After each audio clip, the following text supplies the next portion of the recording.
The iPhone 12 mini is just a more elegant weapon for a more civilized age. Sponsored by CuriosityStream. I've already covered all the iPhone 12 basics in my mega review. Everything from the new squared off design and colors to the OLED displays to the camera system, including Dolby Vision HDR recording, the new A14 Bionic 5G, and the MagSafe accessories. So I won't waste your time just recapitulating it all here and now. Just make sure you hit the subscribe button and bell and check out that video, as well as the iPhone 12 Pro Max review and everything else I have coming your way next. SIM-free, the iPhone 12 mini kicks off at US $730 for 64 gigabytes and goes to $780 for 128 gigabytes and $880 for 256 gigabytes. That's exactly $100 less than the iPhone 12 non-mini, or regular, the basic iPhone 12 no adjective. You know the one I'm talking about. But unless you stream everything, like full-on Spotify and Apple Music, Netflix and Disney Plus, I was gonna say Game Pass and Stadia, but still waiting on Apple to get with the future on that. But photos and files, just all on iCloud or Google Drive or whatever. Unless you're just all about that streaming cloud life, you're gonna wanna go for what I think the sweet spot is, 128 gigabytes. Now that makes the mini $130 more than the held over from last year iPhone 11. 230 more than the held over from 2 years ago iPhone XR, and a whopping 330 more than the second generation iPhone SE. So while it's the least expensive iPhone 12, it is by no means the least expensive iPhone in Apple's current lineup, nor is it cheap, not by any definition of the word. So if you're looking at the iPhone 12 mini just to save $100, I'd look at trading in or selling your old phone or the various installment and leasing plans first. Because if you don't really want the mini, because it's the mini, you'll be just way happier on one of the iPhones non-mini, the iPhone's median. If you do want the mini though, precisely because it's mini, if you've been holding on to your original SE, just abiding and hoping, or only begrudgingly using even a 10, 10S or 11 Pro, but all salty like, waiting, wanting something smaller, well, here's what you're gonna get and what you're gonna give up. The iPhone 12 mini isn't as small as the iPhone 5 or the original SE, but just slightly smaller than the current iPhone SE or the iPhones 6, 7, or 8. But unlike any of those, it's a full-on modern iPhone. So if you've been just cursing out the size of more recent iPhones, how hard they are to fit into your skinny hipster jeans or couture clutches, or yeah, just your hand as you walk and type with them, or read or game with them in bed, then you'll be super happy with the iPhone 12 mini. It fits into pretty much any approachingly adult-sized pants pocket or bag that you can imagine, even front pockets, even just barely into change pockets, almost like it thinks it's an iPhone Nano. And for me, someone who has pockets more like D&D bags of holding and can fit a Max up front, no problem. The mini just disappears, almost like I'm not carrying anything. In fact, going from the Max to the mini is like switching from a Costanza wallet to a billfold. It goes from always feeling and knowing a phone is there to not even realizing it's barely there. Now, that doesn't mean you want to sit on it. It may not be projecting out like a Max, and it's really, really hard to bend. Not that I've tried much. Leave it. But I'd still avoid repetitive pressure and especially impact. Things like ballistic couch drops. I mean, do it. Just put your phone in your front pocket first, or just take it out and hold it. Because that's the other thing people who love small phones really love about small phones. How much easier they are to use one-handed. Legitimately one-handed, without having to perform any finger juggling or palm parkour at all. How close the iPhone 12 mini is to that for you will depend on your hand size. Because as small as the mini is, it's still just a bit bigger than the iPhone 5 or the original iPhone SE was.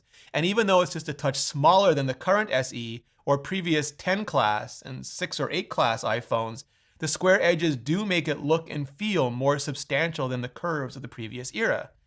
The display is also much bigger than any of those, 5.4 inches rather than just 4 inches from the original iPhone SE or the 4.7 inches of the current SE, because it's full screen now, which, yeah, makes it almost an iPhone Plus size display just crammed into an almost iPhone 5 size chassis.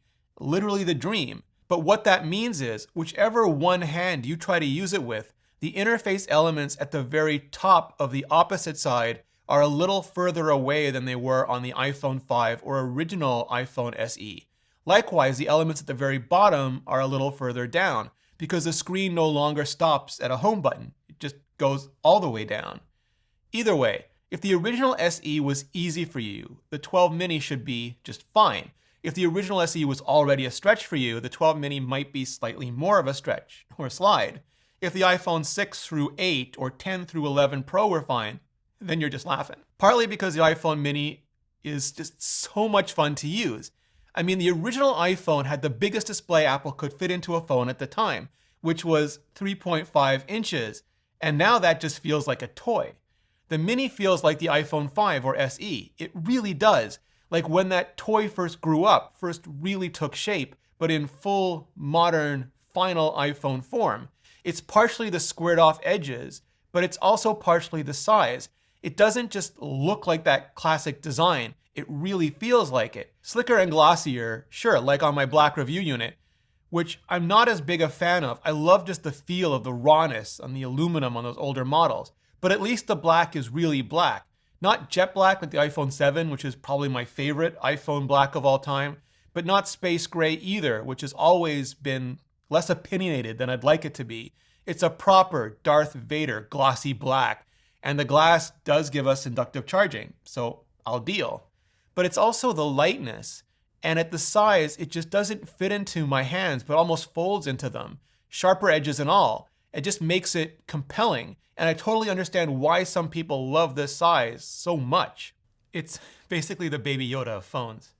Although what you gain one-handed in terms of usability, you do lose in terms of legibility and information density, because the smaller display means smaller interface elements, like buttons and text, and also less, like fewer rows and lines, and smaller video and just game sizes, all of that.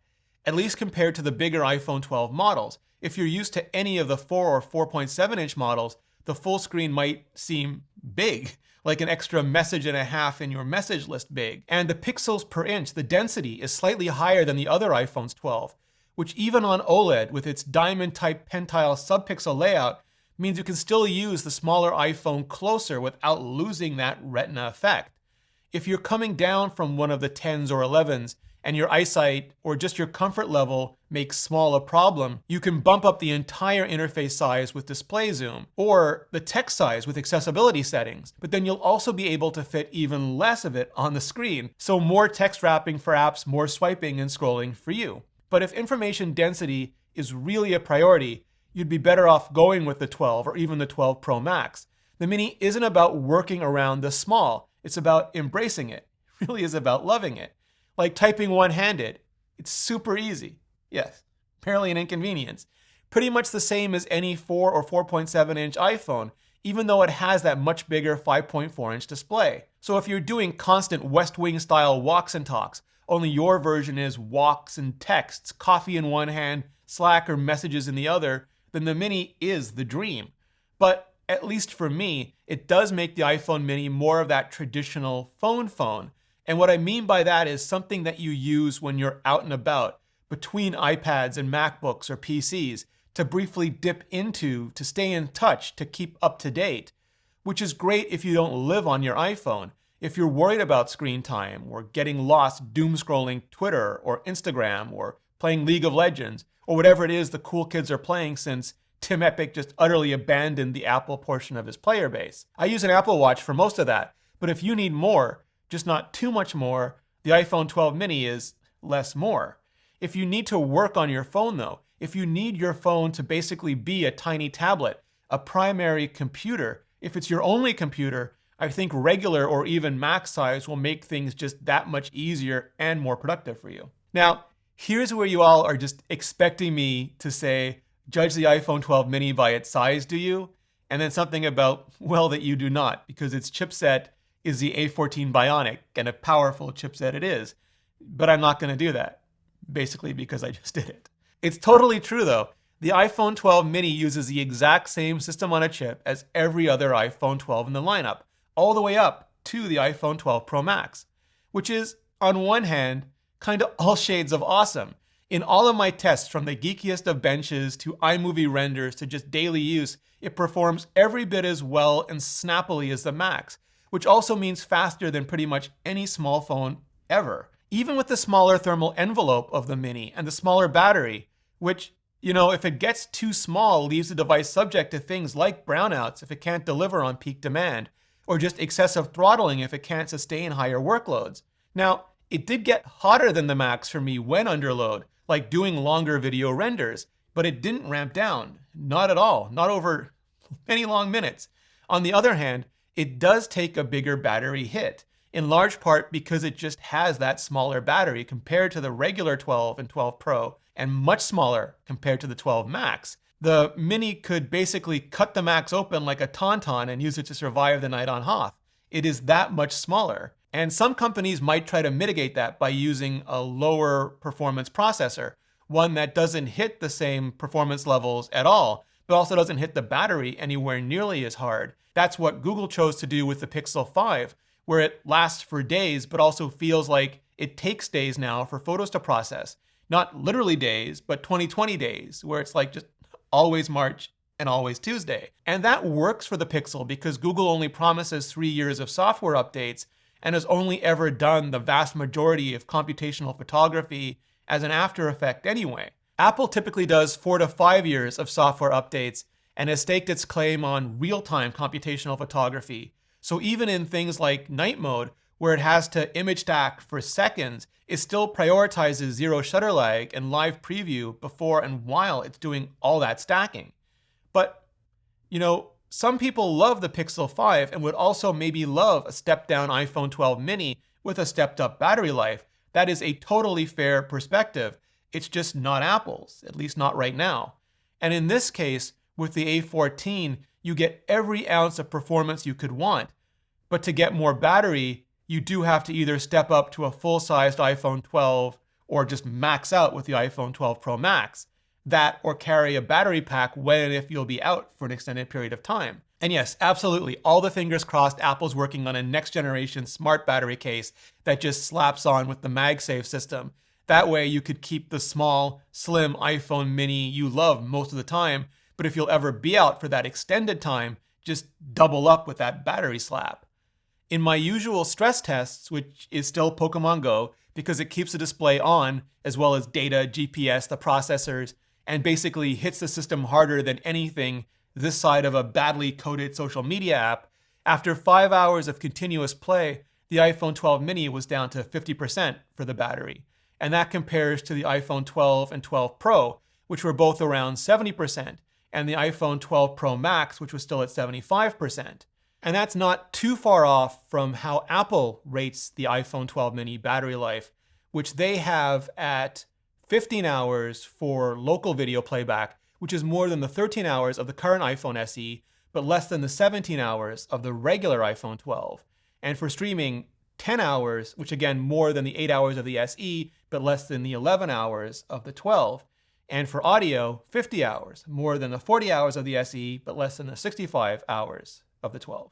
And if you're curious, that's 5, 2, and 30 hours less than the iPhone 12 Pro Max, which, like I said previously, has a battery probably bigger than the entire iPhone 12 mini body. So if this wasn't 2020, the Galaxy Note 7 battery of years, and I was traveling as much as usual, roaming as much as usual, working on my phone as much as usual, the 12 mini would just be a no-go for me, a non-starter. I'd go regular, maybe even max. If I wasn't traveling, but also wasn't in a red zone, basically lockdown light, and I was going out a lot more to see friends and family and to restaurants and shows, everything we did before the world kept ending, it'd be fantastic. I'd live on my MacBook Pro or iPad Pro and then just use the iPhone 12 while I was out and about, exactly like that little convertible hotter than hell sports car. Stuck at home, never more than a few feet from a charger, but also doing reviews, which hits batteries way harder than normal usage.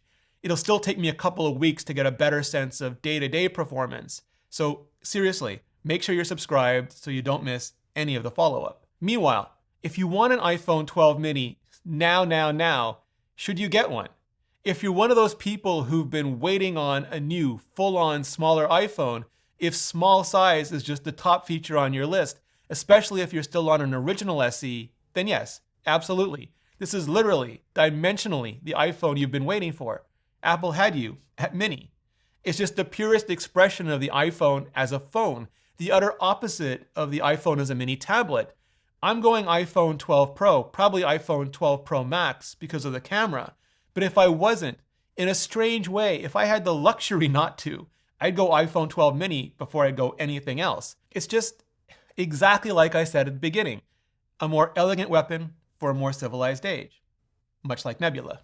That's the streaming platform I'm building along with my education-y creator friends, Alex, the Low Spec Gamer, Jordan Harrod, TechAltar, Epos Vox, Real Engineering, Real Science, so many more. It's a place where we don't need to worry about demonetization or the tyranny of the click-through rate, watch times, or algorithms, or even ads. You can find all of my videos there, completely ad-free, including Georgia Dow and my new podcast, Apple Talk, which has a bonus topic only available on Nebula. So what does this have to do with CuriosityStream?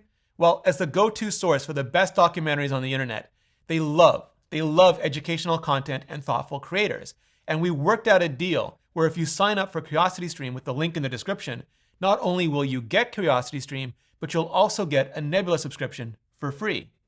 And for a limited time, CuriosityStream is offering 26% off all of their annual plans. 26% off is, by contract, the best deal you'll find anywhere. So click the link in the description and get both CuriosityStream and Nebula for 26% off.